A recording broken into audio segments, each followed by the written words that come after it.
Aujourd'hui, il y a des nouvelles intéressantes en provenance du Moyen-Orient.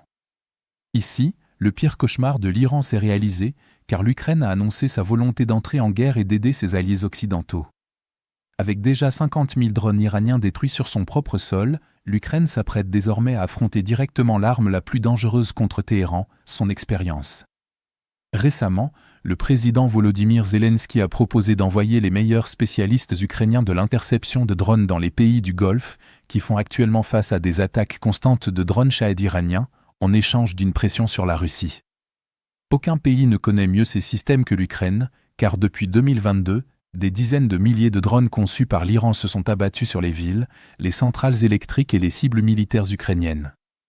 Désormais, alors que les drones iraniens frappent les Émirats arabes unis, l'Arabie saoudite, le Qatar, Israël et les bases américaines dans toute la région, Kiev propose ce qu'elle a appris dans la douleur, comment les abattre efficacement.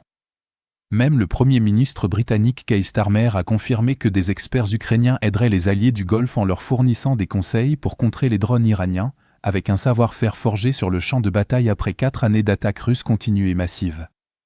La motivation de l'Ukraine est à la fois stratégique et directe, car l'approvisionnement de la Russie en drones Shahed par l'Iran, d'abord par des livraisons puis par une production localisée en Russie, a permis à Moscou de lancer des milliers de drones de type Shahed depuis le début de l'invasion à grande échelle. Rien qu'en 2025, jusqu'à 5000 drones par mois ont été lancés lors des périodes de pointe, en parallèle de tirs de missiles, épuisant les munitions de la défense aérienne ukrainienne, forçant des interceptions coûteuses et imposant une pression quotidienne sur les infrastructures. La doctrine iranienne repose sur des drones bon marché, produits en masse, coûtant environ 35 000 $ américains chacun, conçus pour obliger les défenseurs à utiliser des intercepteurs valant entre 100 000 et 1 million de dollars chacun en réponse. Grâce à cela, la portée de 2000 km et les tactiques d'ESM des drones Shahed peuvent facilement submerger les radars et les réseaux de défense aérienne qui ne sont pas habitués à une guerre de drones soutenue. Pourtant, ce qui a été testé en Ukraine peut désormais être exporté vers le Golfe, comme Zelensky l'a clairement indiqué.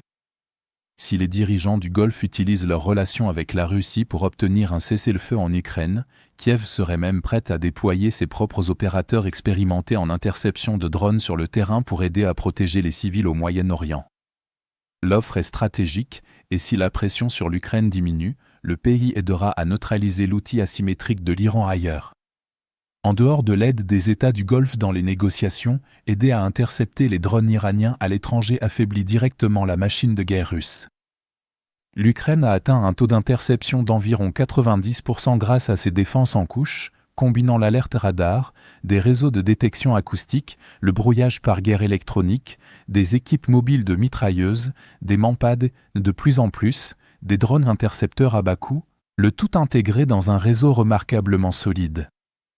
En partageant ces méthodes, Kiev réduit l'efficacité mondiale du modèle Shahed, car plus de pays apprennent à les détruire à moindre coût, moins ils offrent de valeur stratégique à Téhéran comme à Moscou.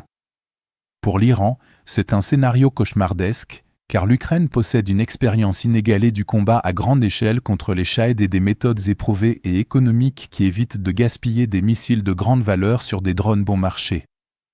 La stratégie iranienne repose largement sur le choc psychologique et économique des premières frappes massives contre des adversaires non préparés, les Shahed étant les plus efficaces lorsque les défenseurs manquent d'expérience concrète. Ainsi, si les États du Golfe adoptent la doctrine ukrainienne, l'avantage asymétrique s'effondre. De plus, l'Ukraine n'a pas affronté uniquement les modèles iraniens d'origine, mais aussi des variantes russes améliorées.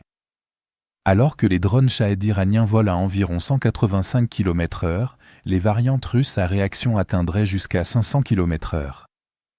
Les améliorations russes incluent le retargeting par intelligence artificielle, la navigation par satellite, le contrôle en vol, des réseaux d'antennes élargis pour résister au brouillage, des revêtements sombres pour les missions de nuit, ainsi que des ogives plus lourdes atteignant 80 à 90 kg contre 50 pour les modèles iraniens.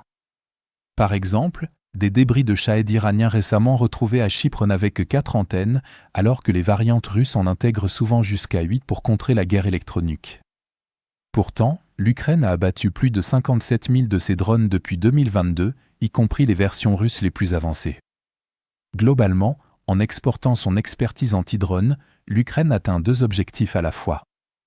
Elle renforce ses liens avec les partenaires du Golfe et occidentaux tout en sapant directement le partenariat de drones Iran-Russie qui alimente les attaques contre les villes ukrainiennes. L'arme asymétrique la plus perturbatrice de l'Iran, qui a bouleversé les conflits régionaux, risque désormais de perdre son principal atout offensif. Lorsque les États du Golfe intègrent la détection en couche, la guerre électronique et des intercepteurs à bas coût inspirés de la doctrine ukrainienne, la symétrie économique s'inverse. Réduire l'efficacité mondiale et la viabilité de production des Shahed affaiblit cette menace à sa source. En transformant son épreuve défensive en levier stratégique, l'Ukraine convertit 4 années de terreur par drone en une arme contre l'ennemi même qui l'a créée. Enfin, nous lançons officiellement notre vente de printemps. À partir de seulement $4,99, vous aurez accès aux images de combats non censurées que nous utilisons dans chacun de nos rapports, ainsi qu'à toutes les analyses d'événements majeurs qui vont bien au-delà de ce que nous pouvons inclure dans nos courtes vidéos quotidiennes.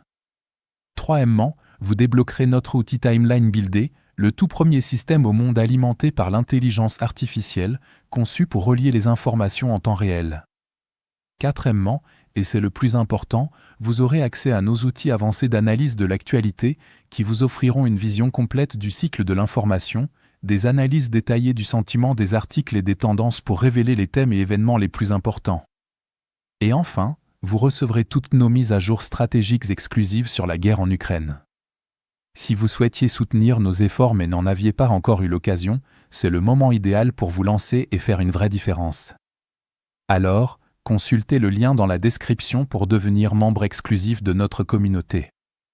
Je tiens vraiment à remercier tous ceux qui nous ont rejoints, votre soutien compte énormément pour nous.